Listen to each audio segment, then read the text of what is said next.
Hey teachers and parents, have I got a fun shape lesson for you? This is a follow-up to any line lesson that you may be doing, and it also ties in really well with the paper line sculpture lesson that is one of my favorites. If you're not familiar, I will add a link down below.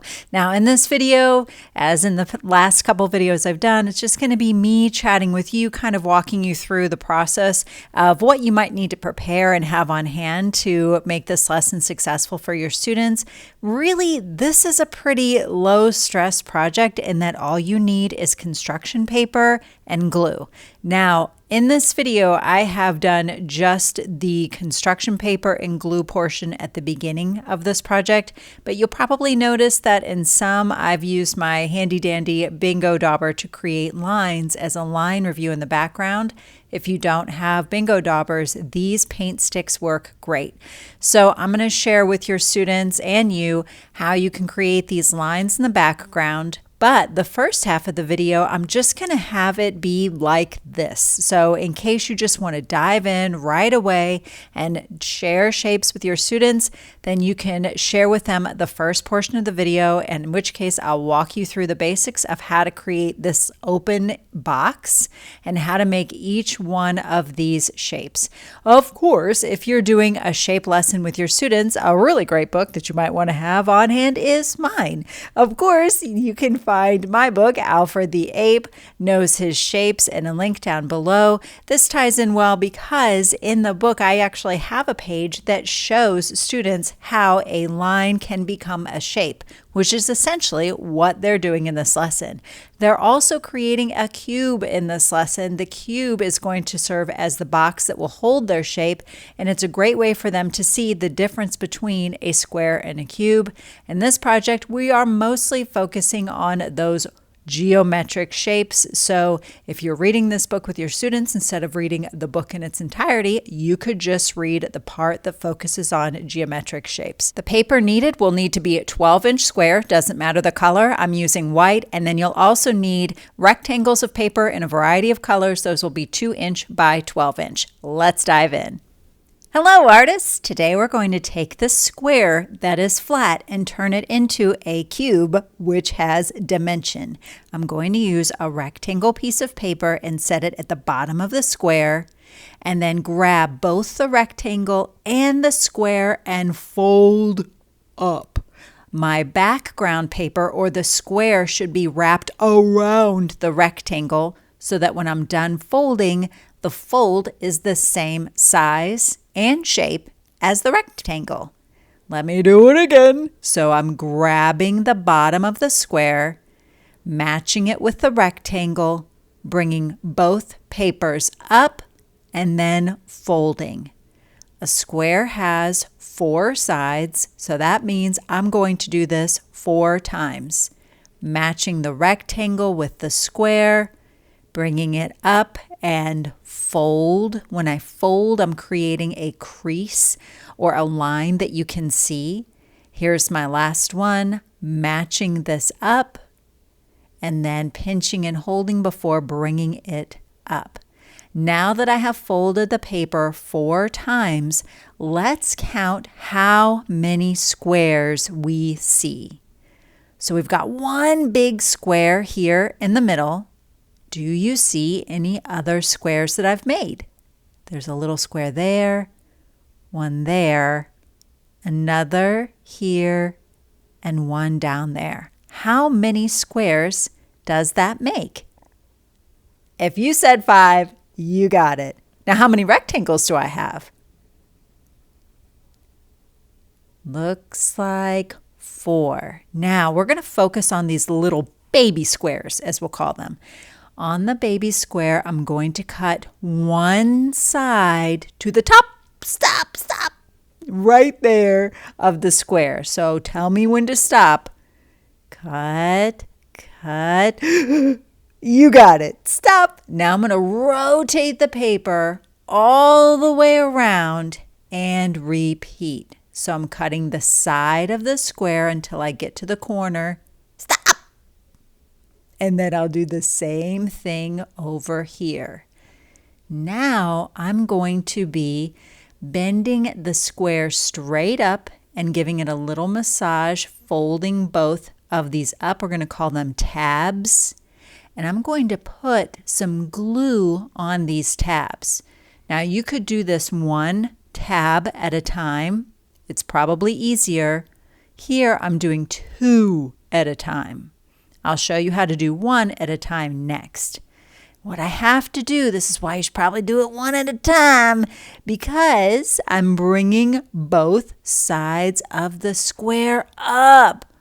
If this is a little confusing, let me go a little slower in just a moment. But I want to show you that my goal is to bring the sides of the square up so that it's no longer a flat shape, which is a square, but it becomes 3-dimensional, making it a cube. Let's do 1 at a time. So I've got 1 tab that I folded up. I'm putting glue around the edges. I'm going to bring that paper so that my square meets the side, and that creates the sides of the paper to go up, making a cube. Now I just have 1 more side to go, 1 more tab to add some glue to. But you'll notice I'm really spending a long time holding the paper. Why is that? That's because glue needs something called grab time. It needs enough time to really stick. So glue around the edges, bringing both sides of the paper up, and then having them match, pinching for a while to give the glue some grab time. Once the glue has dried, I now have what looks like the lid of a box, or a very shallow box, or a cube. So now I'm going to set that off to the side, and let's change these lines into shapes.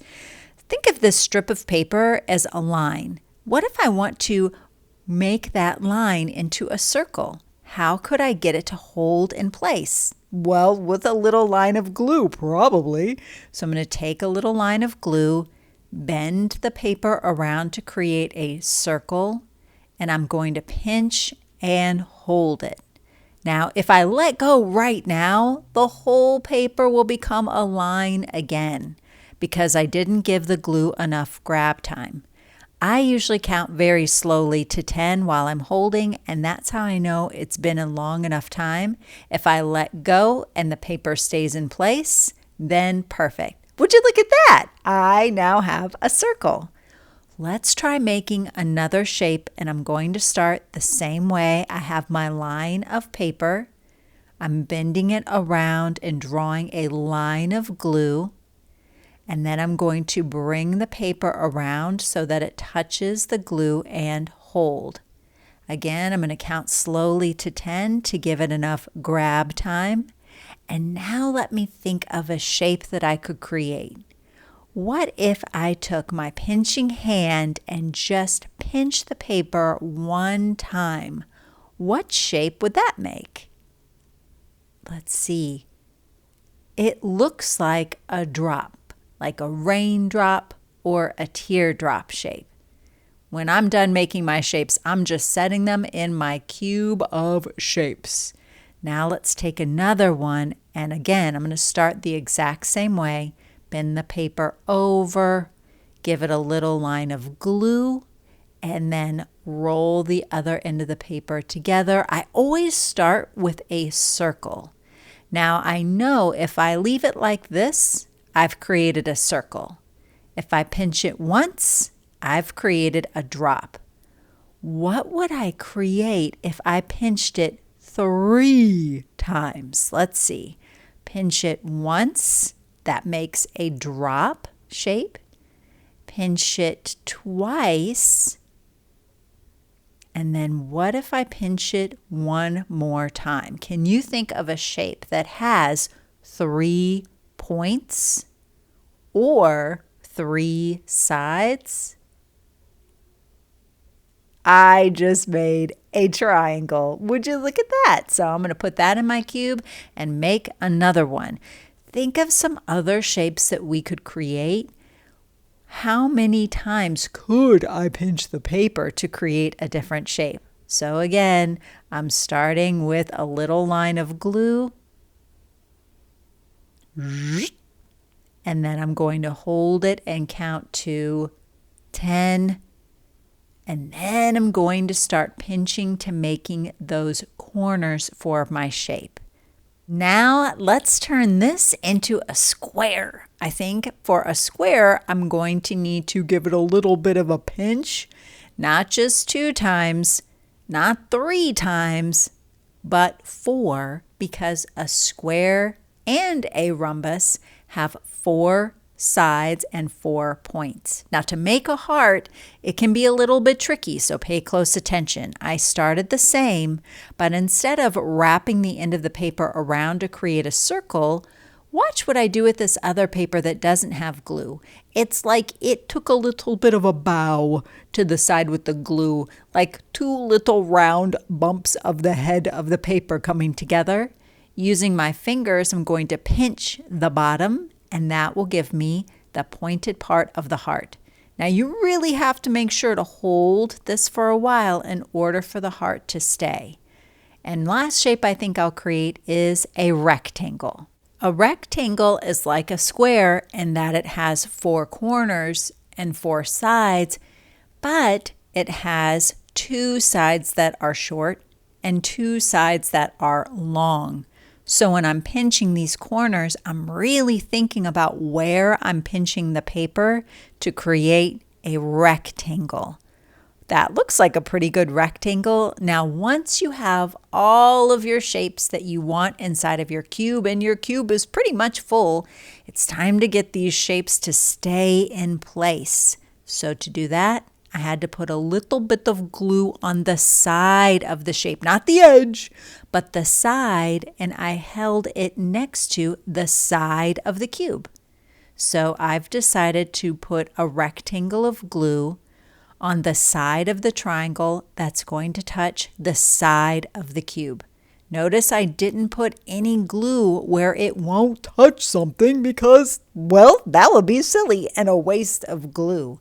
So I just put glue on the side of the rectangle where it's going to touch the side of the cube. And I think I'll do the same thing to the square. Now, the only part that we really have to think carefully about is the other shapes that aren't really touching the side of the cube. Maybe, though, they are touching one of the other shapes. This little teardrop was touching that purple circle, so I drew a little line, and now I'm going to pinch and hold those 2 together to get them to stick.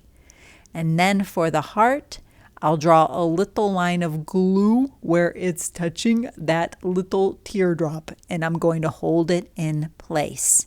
Now, if you have anything that's kind of popping out, like looks like my orange square is trying to run away from home, I'm going to draw a little line on it and pinch it and hold it next to the heart. Now, the real test is to lift up my sculpture and give it a little wiggle. If nothing falls out, then I am finished. I hope you had fun. If you want to, we can create a background for ours that will have lines. So think about some different kinds of lines that you might want to draw. You've got a loop-de-loop, or maybe even a zigzag. When you're using these paint sticks, you're just going to wind the color up a little tiny bit to draw with. Sometimes you don't even have to wind it at all. Don't forget that the cap must snap. Otherwise, these could dry out. So think about all of the different kinds of lines that you have learned about with Larry the line or other lines that you have drawn in your art project, and those can be for your background. It could be a dotted line. You could have a repeating line like another loop. The choice is yours. These lines could be the same color. I like to use a variety of colors to make my art more colorful, but that choice is up to you. And when you're finished with this square with your lines on it, we're going to transform this square into a cube. Or Maybe you're just using one color and you want to create one color, filling your paper full of lines. You could draw all sorts of lines you've learned about. I personally like a little bit of a bouncing line and a polka dot line, but whatever lines you create, make sure that there is some variety. We don't have a whole bunch of lines that are exactly the same. We want them all to be a little bit different. I really like the one that looks like a whole bunch of teeth. And then we can dive into creating our sculptures. No matter how you decide to go about creating your cube filled with shapes, I know it will be amazing. A cube, it's a three-dimensional form, and you have just filled it full with shapes. And you created each one of those shapes beginning with a line. No matter how you decide to go about making your sculpture, I know it's going to be as amazing as you are. And most of all, have fun. Toodles!